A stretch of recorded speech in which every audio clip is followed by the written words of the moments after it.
In this video, I'm going to show you how to replace the ink cartridges in your HP DeskJet 4275E all-in-one printer. First, you have to switch on the printer and open the front door. Take your ink cartridges and take them out of the plastic packaging. Go to the front section of the printer and open this door. Pull it outside.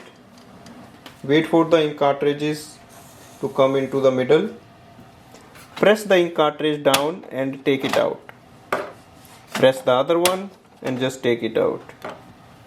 Take your new ink cartridge, remove the orange seal from here and place it here.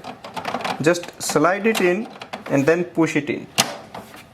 You will hear a lock sound, so you have to apply a little extra pressure here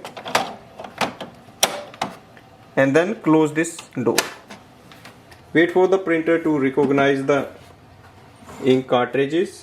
It may print the alignment page. Just scan it and we are ready to use it. Thanks for watching.